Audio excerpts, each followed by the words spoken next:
Amid rising oil prices and a weaker Korean won, the ruling party and the government today held a meeting to discuss policy measures on easing the burden on households.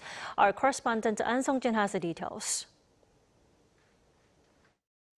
The government and ruling Democratic Party have agreed to deploy all available policy measures on stabilizing the currency and inflation.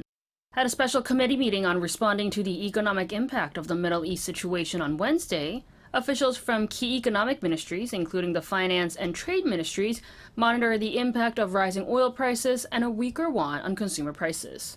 Speaking to reporters afterward, senior lawmaker Ahn Do-geol said authorities would take a comprehensive approach to stabilize the foreign exchange market.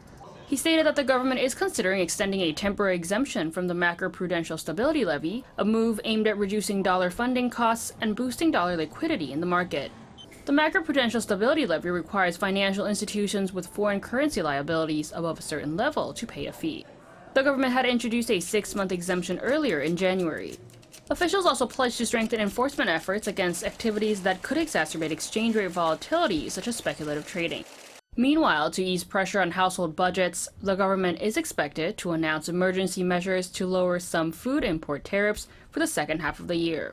It also plans to increase imports of key agricultural and food products, including eggs, while closely monitoring items vulnerable to supply disruptions. Senior lawmaker Ahn said that 70% of the supplementary budget in response to the Middle East situation had been executed as of the end of May, while high oil price relief funds had reached a 99% distribution rate.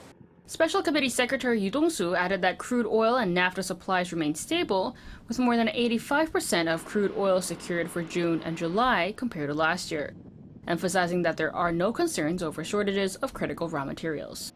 The government is also to review a proposal with relevant ministries to ease measures regarding oil supply, including a possible shift away from stricter vehicle use restrictions.